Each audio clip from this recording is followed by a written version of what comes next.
How do you know that you're in the right place inside the network marketing industry? Because there's a lot of different options. Obviously, by now, I think a lot of us can see that this is a great place to get freedom. You can tell by the story of Secret that where we've come from is amazing. But what does that mean for us today going forward? Well, here's the thing to start your notes with. And typically in business, it goes like this. High risk equals high reward. Low risk equals low reward. Think about in the stock market. There are certain high risk stocks that if they do well, you're going to have a great return on them. Real estate, things like that. There's certain more conservative stocks. You can invest in these companies. There's not going to be as big of a return on them, but you're going to have a slow, steady, it's less risky for sure. And the network marketing industry is no different. There are stable companies that have been around for a very long time, and there are startup companies, right? Now, I think everybody would agree, being first to market in anything is a major advantage. Right? I don't care what you're marketing. If you're first to market, that's a major advantage. So that's why, I've always heard it said, hey, startups, you can make a lot of money if it pans out, but again, 9 out of 10 businesses fail. So if most companies fail, getting involved with a startup is pretty risky. Until they've really stood the test of time for that 5-year mark, that's where you've kind of really laid the tracks and the risk isn't as associated there. The thing that attracted me to Secret was for the very first time that I've ever seen in the history of network marketing, you have low risk, high reward. Let me explain what I mean by that.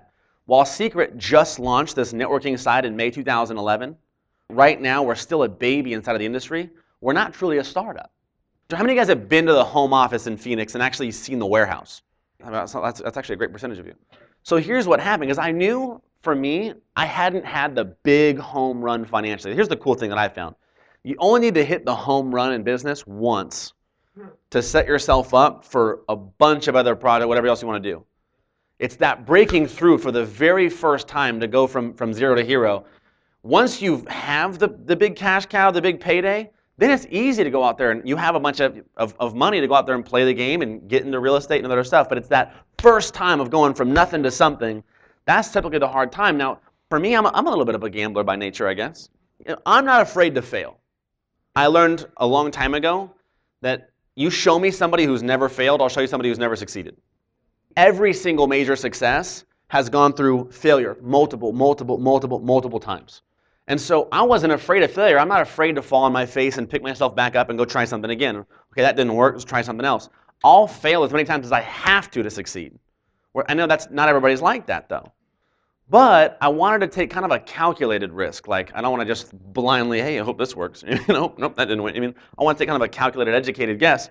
Here's what's so unique about Secret, is while we're not truly a startup, we've been around for a long time, and we've done $800 million in 40 countries, and we sold those $800 million worth of our product. Who do we sell them? Do we sell them to people that were trying to make money? No. We sold $800 million worth of product to people that had no interest in making money. All they wanted was our products. And we sold them what? At what price point? Almost a 2.5 times markup. You sell $800 million of anything, I don't care what it is, $800 million of something, in 40 countries to every ethnicity, every age group, 2.5 times markup with no opportunity? What happens if you offer those same products at a 50 to 70% discount in those same countries with an opportunity?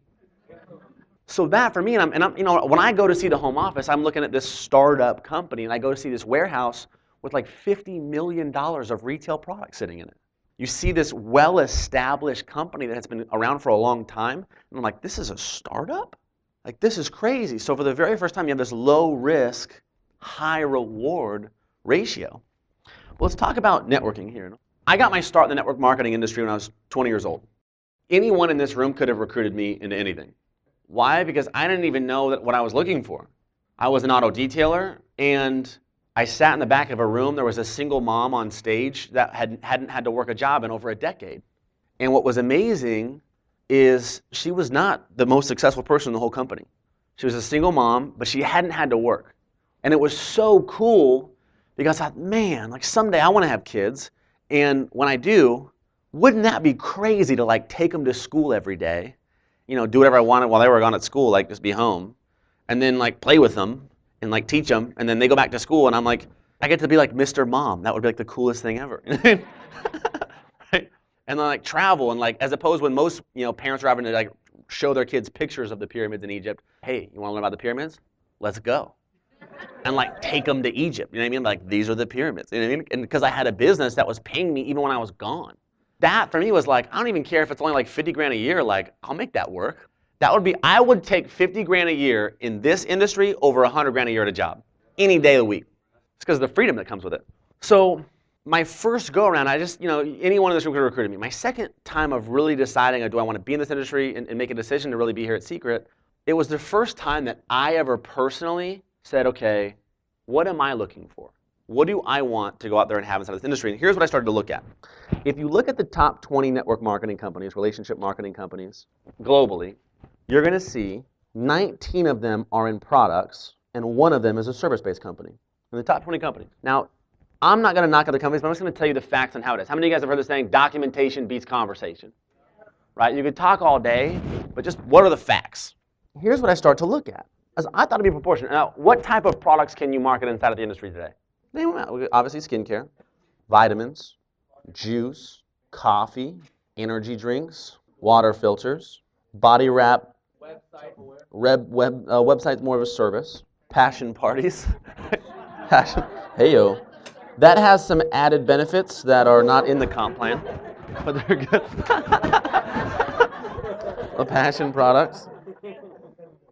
Weight loss, candles, chocolate. Oh, that's just a product. Now let's look at service-based companies. What type of services can you market through this industry? Travel, telecom, deregulated energy, right? Health insurance, right? Video phone. Legal plans. What else? Identity theft plans. You can do retirement planning. You can do life insurance, auto insurance, yeah, like a AAA type service. Natural gas, Yep, cell, we talked about that. Telecom. Apps, yeah.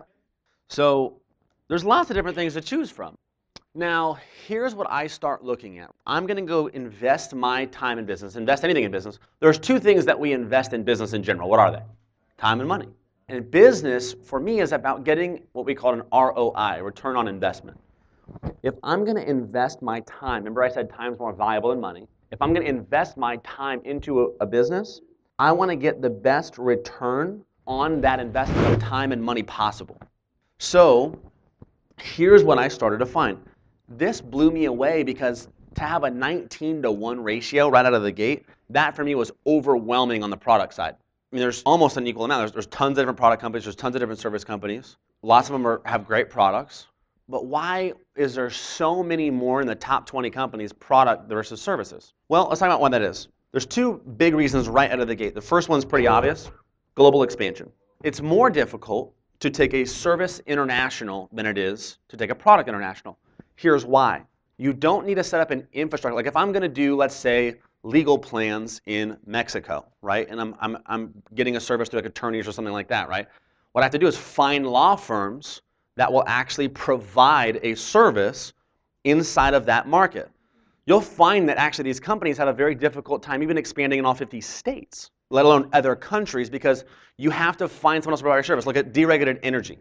Energy sounds really cool, but the challenge is if I'm like SDG&E is our power company here in San Diego. If I'm going to be able to do that in Mexico, I need to find a power company that, number one, has deregulated energy, the law says be deregulated energy, and I have to find a company that will let me play ball, buy energy at wholesale, and then turn around and retail it. And so if I can't find someone to play ball with me in that market, international expansion is very hard versus a product. I don't care what your product is. If you want to open up Mexico, you just ship it. So international expansion becomes much easier if you have an exportable product versus having people that have to run a service for you.